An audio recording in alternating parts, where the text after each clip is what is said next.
Muy buenas noches, amigos de esta misma semana. Muy buenas noches, Diana. Muy buenas noches a todos en el programa de hoy. Muchas informaciones que comentar. Tenemos que hablar sobre esta fase 3 del plan de vacunación y las vacunas que vienen, las del futuro. También de la apertura de clases, que ya está anunciada para el día 25. Por supuesto, también el envío a Najayo de los imputados en la Operación Coral e intenciones que hay desde el Ministerio de Defensa que ya vamos a comentar para el Código Penal. Sí, señor. También hubo unas revelaciones de actos de corrupción del ministro de Interior y Policía en una comparecencia ante el Senado. Y hay un lío feo en el Tribunal Superior Electoral, que también vamos a tratar ese tema. Pues esos son los temas de esta noche. Regresamos de inmediato. Esta misma semana. Bueno, esta semana se ha estado alertando del aumento de la ocupación de unidades de cuidados intensivos y de camas COVID, sobre todo en el sector privado, donde muchas personas reportan una gran dificultad para conseguir un espacio. Así es. Todo esto en un momento en que se incrementa la campaña de vacunación al extremo de que ya es libre de 18 años en adelante, se está vacunando todo el mundo.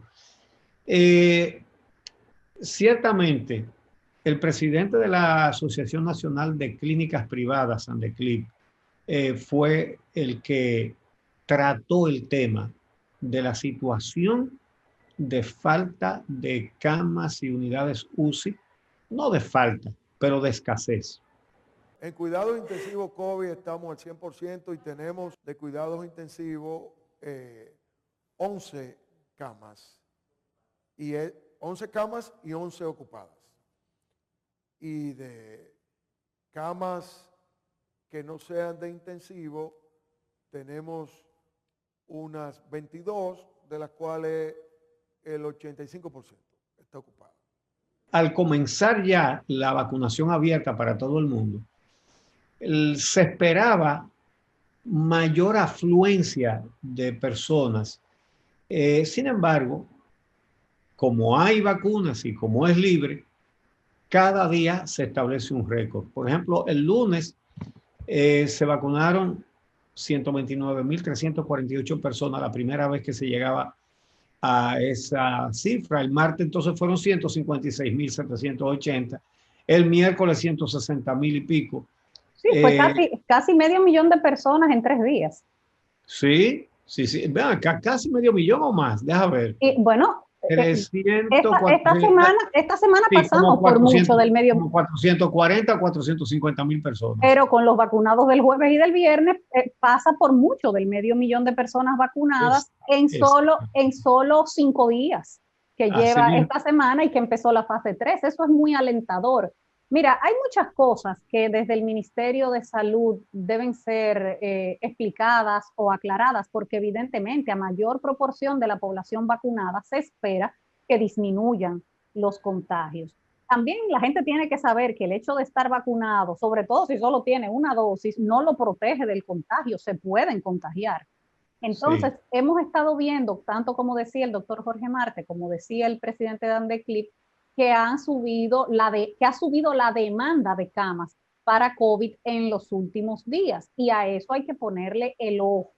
Claro, la forma en la que vamos a salir de esto es vacunando a la mayor parte de la población, por eso todo el mundo tiene que seguir yendo.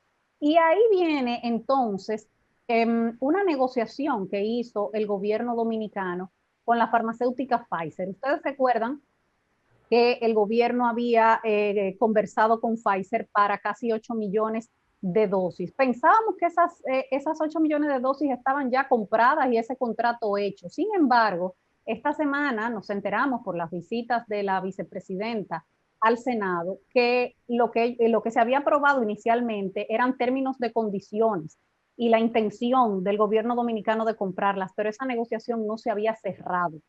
Y ahora con la aprobación que se dio esta semana en el Senado y que se espera que se dé el lunes en la Cámara de Diputados, es que va a quedar el contrato finalmente cerrado. Tengo sí. entendido que la farmacéutica había estado solicitando que se incluyeran en el contrato algunos términos que el gobierno dominicano no estuvo dispuesto. Así es. Y que entonces por eso se habían frenado las negociaciones desde febrero, marzo hacia acá. Pero ¿qué pasa? Que ya en Estados Unidos llevan la vacunación bastante avanzada y por lo tanto la farmacéutica está en mayor capacidad de empezar a exportar a otros países. Y al parecer la farmacéutica aceptó la forma en que el gobierno dominicano proponía que se firmara ese contrato y está en capacidad o en disposición de enviar en las próximas semanas los primeros lotes y que estarían entregando lotes semanales. Sí, la farmacéutica se comprometía con poca cosa y reclamaba demasiado. Términos en que ellos no eran responsables de nada, que le dieran los cuartos y ellos no respondían por Dios nada, cuándo pasara lo que pasara. En esto hay algo de geopolítica también. China fue la que le dio la mano a la República Dominicana vendiéndole sus vacunas de Sinovac. Y eso es lo que ha permitido que seamos, al día de hoy, estemos en el tercer lugar en todo el continente en vacunación de la población. Somos los que vamos más rápido, salvo Estados Unidos y Chile. Sí. Y esto se debe a que China nos vendió vacunas Sinovac. Ahora, el gobierno ha seguido contratando vacunas y ya ha contratado un total de 32.800.000 dosis de las diferentes vacunas. Es decir, prácticamente 33 millones de vacunas.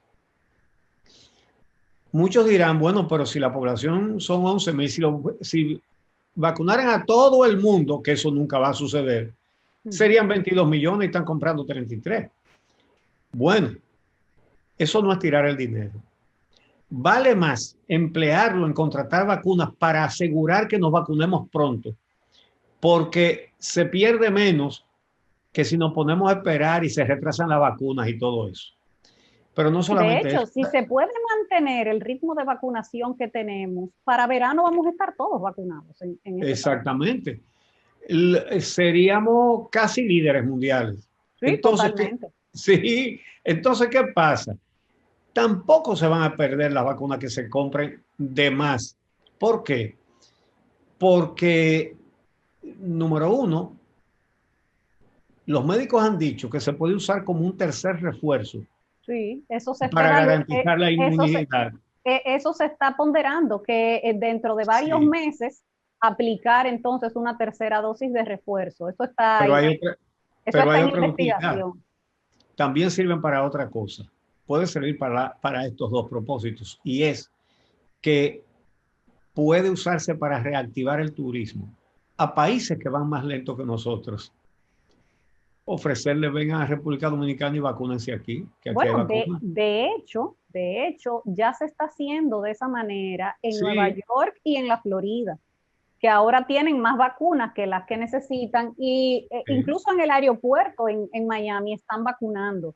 Y están vacunando en Nueva York sin pedir tarjeta de residencia y eso ha motivado que personas con posibilidades, por supuesto, compren un vuelo y se vayan a vacunar. Pero este contrato con Pfizer tiene otra importancia además. Y es que ahora mismo la única vacuna que está aprobada para aplicarse en adolescentes es la de Pfizer, que hace una semana la FDA le dio el visto bueno para ser inoculada en niños de 12 a 15 años. Ya ellos la estaban aplicando a partir de 16. O sea que esto va a permitir vacunar a todos los adolescentes entre 12 y 18 años y así tendríamos otra franja poblacional que no estaba prevista en un principio en el plan de vacunación de República Dominicana y que vendría a ser una fase 4, los adolescentes.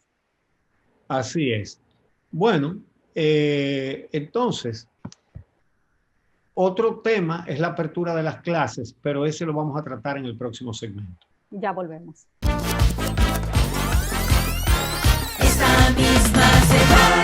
Esta semana, finalmente, el Ministerio de Educación anunció la reapertura en todos los municipios de las clases semipresenciales. Vamos a escuchar ese momento en el que el ministro Fulcar hace el anuncio. Ampliamos a todos los distritos, a todas las regionales, a todos los municipios y distritos municipales de la República Dominicana la modalidad de educación semipresencial.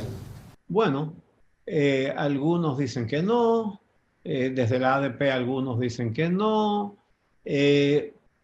muchos dicen que sí. Los colegios privados estaban locos porque se abrieran las clases, y hay que decir que era lo único que estaba cerrado. Aquí estaban abiertos hasta los cines. Claro, claro. Entonces, ¿cómo es posible que las escuelas seguían cerradas? Cuando las Sin embargo, hay médicos que dicen que eso es peligroso.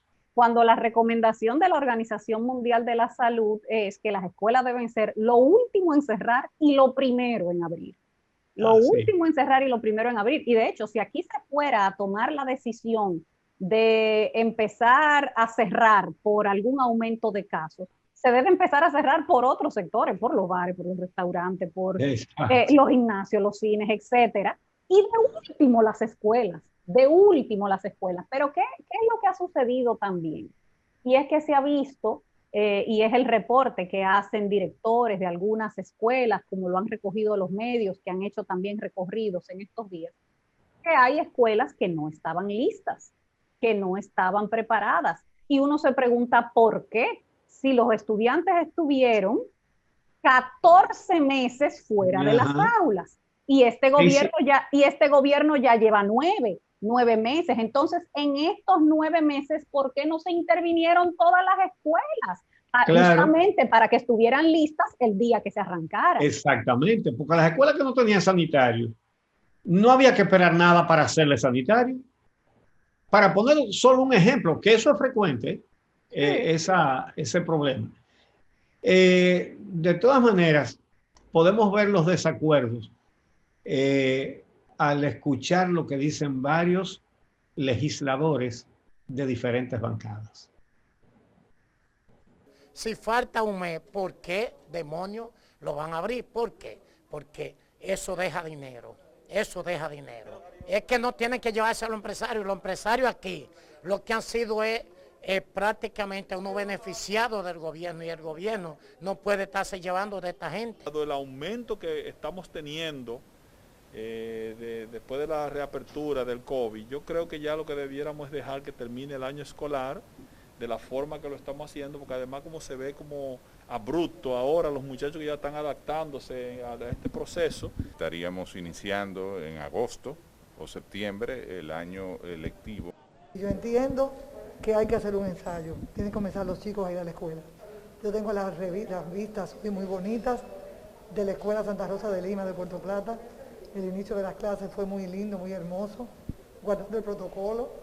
Bueno, el ministerio decidió que se inicie el 25 de mayo por los niveles de inicial y primaria. Recordemos que lo que dijo la vicepresidenta Raquel Peña y directora del Gabinete de Salud es que ellos estaban de acuerdo y daban el visto bueno para que se abriera en todos los niveles, incluyendo el preuniversitario. Pero el ministerio... Semipresenciales. Sí, porque van a entrar en el mismo formato en el que habían entrado los 48 municipios iniciales. No van todos los estudiantes todos los días, los cursos se dividen en 2 para que nunca esté ocupado al 100%, y no van todos los días, van 2 días a la semana. Ese es el esquema que se ha estudiado con el Ministerio de Educación, y que según el ministro Fulcar hace una semana dijo que hasta este momento los 48 que habían abierto no reportaban un solo contagio, o sea que ha funcionado hasta este momento. Se puede cumplir los protocolos, es posible.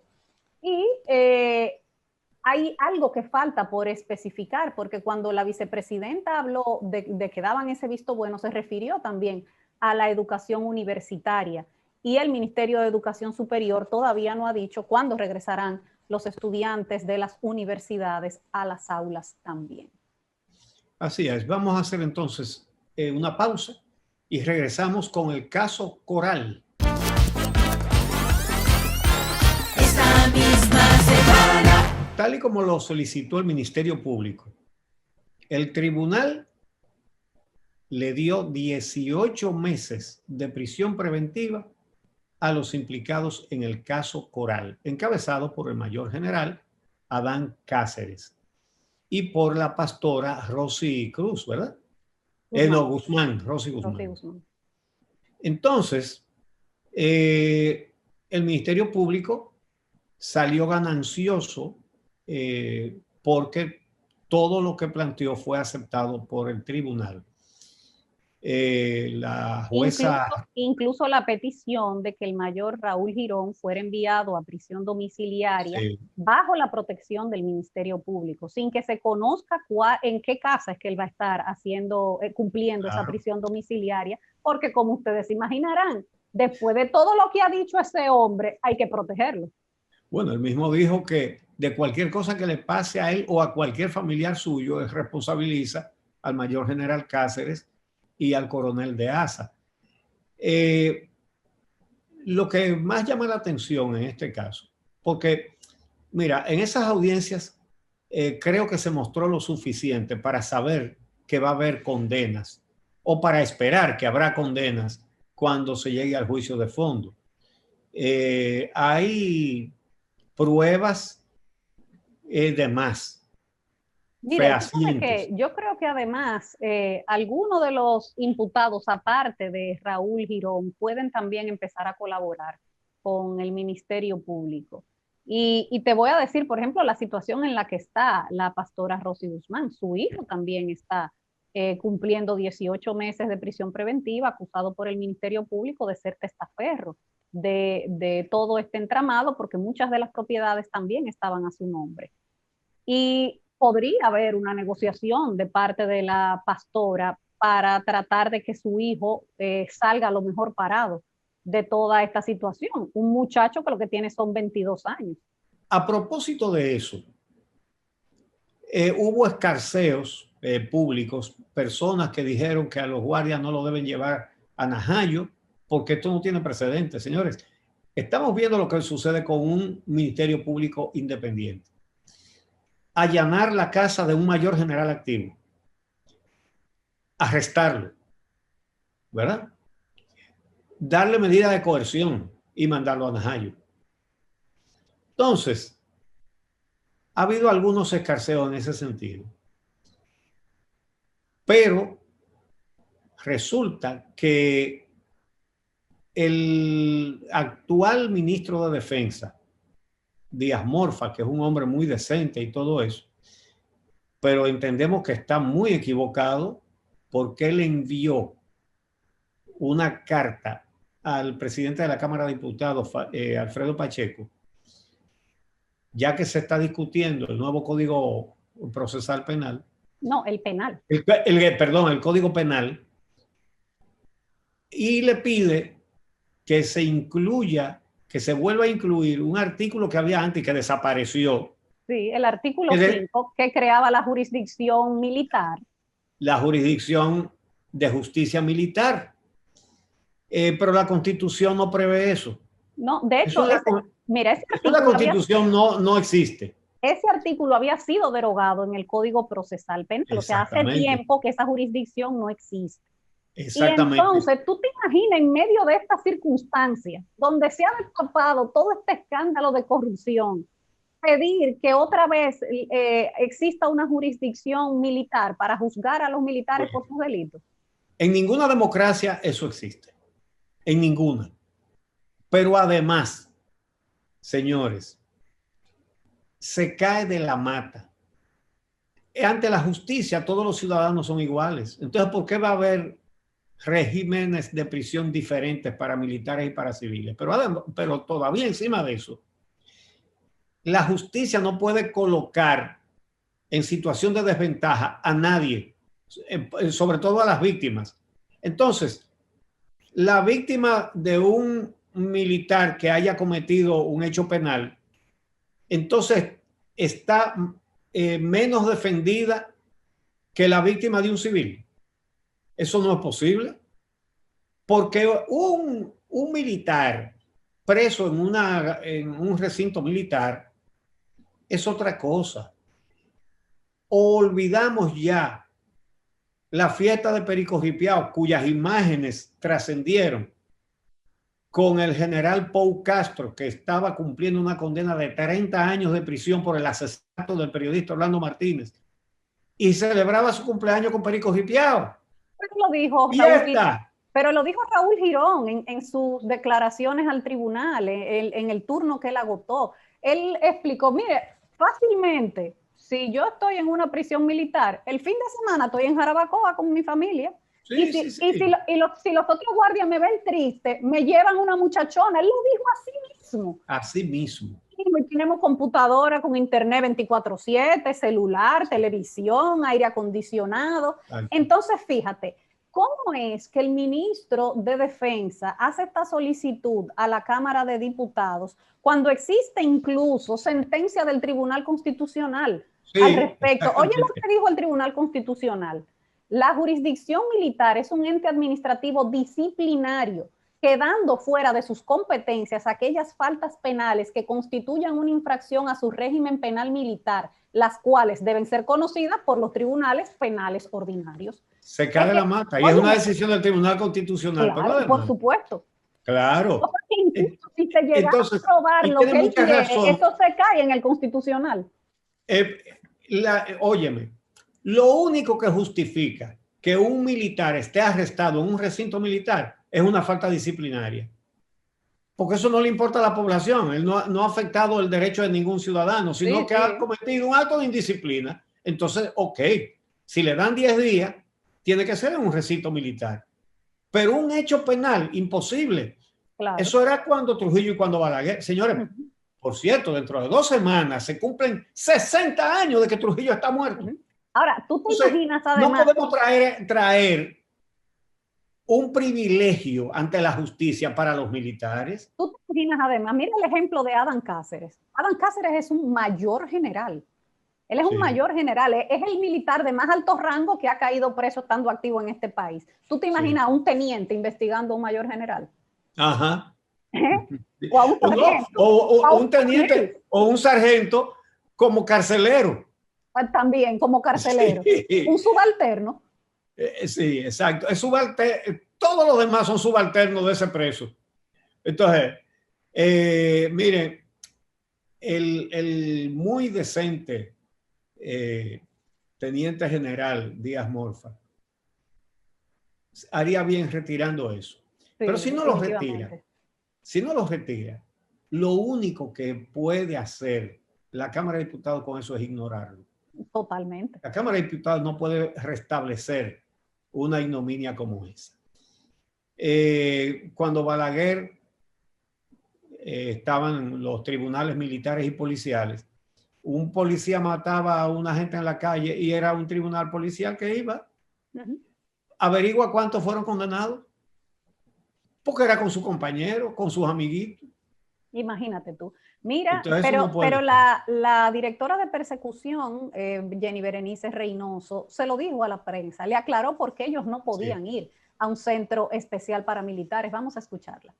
La Constitución Dominicana no establece que los militares y los policías deben cumplir la medida privativa de libertad en un centro especial. Nosotros entendemos que en ese sentido la jueza dio una decisión conforme a derecho. Bueno, en el próximo segmento entonces vamos a hablar de corrupción denunciada por el ministro de Interior y Policía y unos hechos que no se ven bonitos en el Tribunal Superior Electoral. Regresamos con eso. Esta misma semana. Bueno, esta semana el ministro de Interior y Policía, Jesús Vázquez Martínez, mejor conocido como Chu, compareció ante el Senado. Eso es interesante. Van a ir invitando a los diferentes ministros para que reporten cómo encontraron los ministerios. Mira, y ya eso es un cambio, porque ¿cuántas veces se le solicitó a funcionarios de la administración anterior que acudieran, ya fuera a la Cámara de Diputados o a la Cámara de Senadores, a rendir cuentas, que para eso es que están? La función principal del Congreso es legislar y fiscalizar.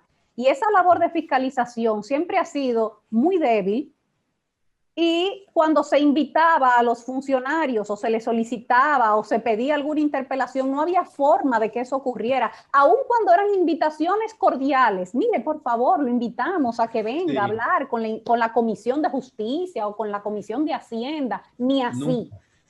Nunca. Y claro, bueno, ahora ellos son cuestionantes. Y ese es su papel como oposición. Muy bien, ellos deben tratar de averiguar todo lo que esté mal en los ministerios de los que van a comparecer para decírselo ahí, pedirle cuenta, y eso está bien, ¿eh? Y de hecho, salieron muchas cosas interesantes. Porque lo que estuvo mal fue que no lo hicieran cuando ellos eran gobierno, pero está bien que se haga ahora. Claro, y de hecho salieron muchas cosas interesantes. Sí. Bueno, sí. Por ejemplo, el ministro Vázquez hizo una comparación de lo que gastaba la administración anterior en combustibles y lo que se está gastando ahora. La anterior gestión gastó en combustible en los últimos 7 meses y medio 51.500.000 pesos. Y nosotros, en igual periodo de 7 meses y medio, gastamos 15.053.500 pesos, lo que implica un ahorro al Estado Dominicano de 36.446.500 pesos en igual periodo, que equivale a un 70.7% menos que lo que consumía la anterior gestión. Es decir, se gastaban 6.437.500 pesos mensuales en combustible. Ahora esta administración está gastando 2.150.000 pesos mensuales con un ahorro mensual de 4.287.000 pesos.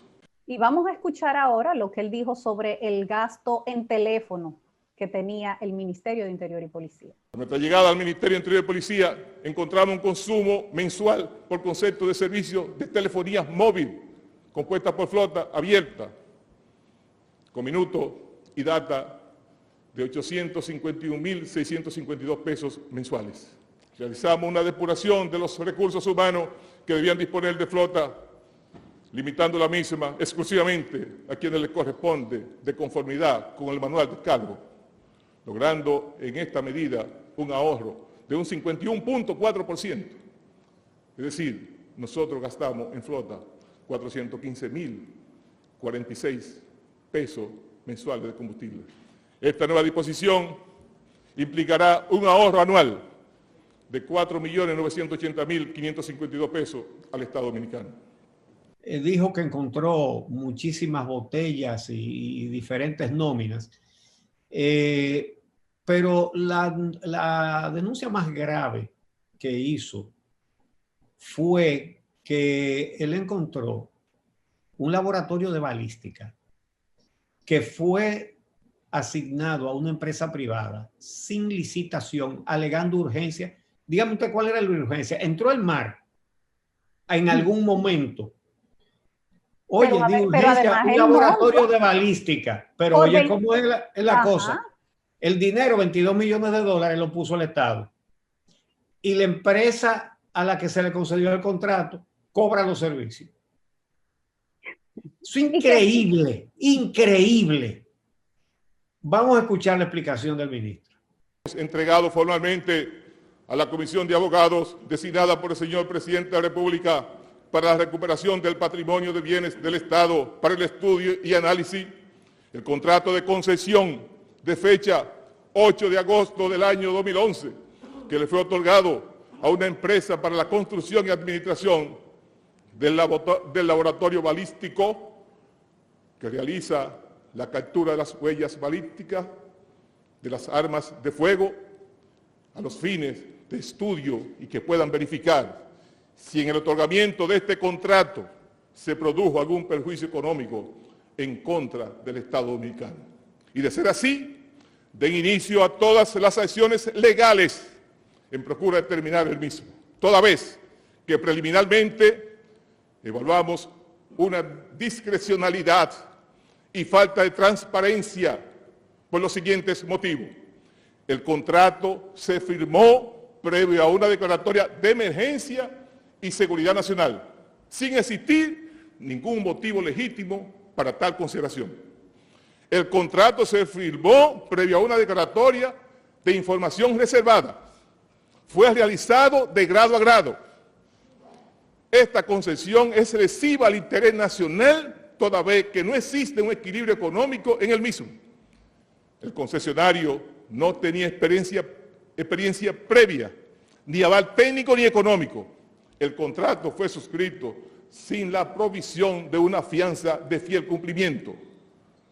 Nos tomó por sorpresa observar que en este contrato el Estado Dominicano asumió el costo total de esa inversión de $22.789.920, que equivalen a la suma nada más y nada menos de $1.273.956.528 pesos, de los cuales ya el Estado Dominicano ha pagado 19 millones de dólares, que equivalen a 1.062.100.000 pesos dominicanos.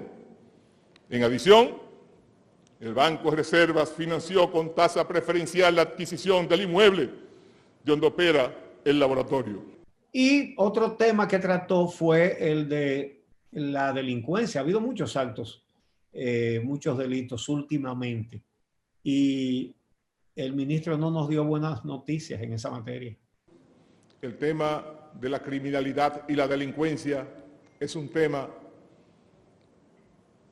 que no habrá solución rápida. Las soluciones serán graduales. Es un tema que ha cogido mucho cuerpo en la República Dominicana. Nosotros comenzaremos en los próximos días con las primeras intervenciones de acuerdo al índice de criminalidad en los diferentes territorios del país. Vamos a iniciar con un plan de desarme de armas ilegales que están en manos de la población civil, que son las que son utilizadas para este tipo de acciones. Evidentemente que en la medida que se va abriendo la economía nacional, van saliendo también a relucir los actos delincuenciales por parte desaprensibles. Y otro tema que se ha destapado esta semana ha sido el del Tribunal Superior Electoral y la queja de varios de sus miembros de cómo ha actuado el presidente interino de ese organismo. De hecho, Participación Ciudadana ha pedido al presidente que convoque al Consejo Nacional de la Magistratura para hacer las sustituciones que ya se deben hacer en ese organismo. Así es. Hay un tema con el señor Marcos Cruz García sobre el uso de la tarjeta de crédito del presidente del tribunal para asuntos particulares. Se habla de un tarjetazo, como dice la gente, de más de $1 millón en una clínica. Es decir, él se atendió a algún problema de salud, pero la tarjeta para gastos del presidente del Tribunal Superior Electoral no es un seguro de salud para que se pague con esa tarjeta. Quiere decir, no fue en una fiesta que lo gastó, sino atendiéndose un problema, pero eso es un asunto particular suyo. Si él tiene un seguro, pues tiene que ser con ese seguro, no con la tarjeta. Y hay algo raro ahí, porque entonces eso está, él niega el gasto, él dice que sí, que esa es la tarjeta, pero que fue en otra cosa, pero no dicen qué otra cosa. Pero que sí, que le cambiaron el concepto, que le falsificaron que le cambiaron el concepto. Que hubo una adulteración para cambiarle el concepto, pero no explica cómo fue, ni quién lo hizo, óyeme, pero ni eso por qué. Eso no es difícil de averiguar. Para nada. Porque cuando tú haces un consumo con una tarjeta de crédito, queda registrado en qué establecimiento fue, todo. Claro, todo parece indicar que fue como se ha dicho. Tanto es así que si usted lo busca en el portal del Tribunal Superior Electoral, ahí está todavía. Todavía está ahí. De hecho, el director de la Oficina de Libre Acceso a la Información Pública en el Tribunal Superior Electoral renunció, se fue, y se dice que es porque le pidieron cambiar esas cosas y prefirió irse. Entonces, todo eso requiere una investigación. Yo creo que eso es un tema para el Ministerio Público. Por supuesto. Y además que no es difícil de averiguar. Para nada. No. Eso no es, basta con pedirle al banco los registros de esos consumos de esa tarjeta. Mira, son muchos los escándalos de corrupción que han surgido en los últimos días. Está el de la lotería, que fue denunciado por su administrador y por el cual hay varias personas bajo investigación. Está el de la autoridad portuaria también, en el que se está investigando que una supuesta falla en el sistema y entonces tenían que hacerlo manual, la recepción y eso de los barcos que llegaban. Y ya también hay varias personas bajo investigación de la pasada administración que todavía estaban y de esta también, nuevos de esta también. Así es. Bueno, realmente hay que atender esos casos urgentemente. Urgentemente hay que atenderlos. Así es. Porque no debe quedar nada. El Ministerio Público tiene trabajo en cantidad. Ya ustedes saben que la semana pasada la Procuradora General de la República dijo que ellos tienen más de 500 investigaciones de actos de corrupción. Y más mira, de 500. Bueno, y pues por mira, eso también, como dicen que donde comen dos, comen tres. Donde caben 500 y pico, cabe uno más.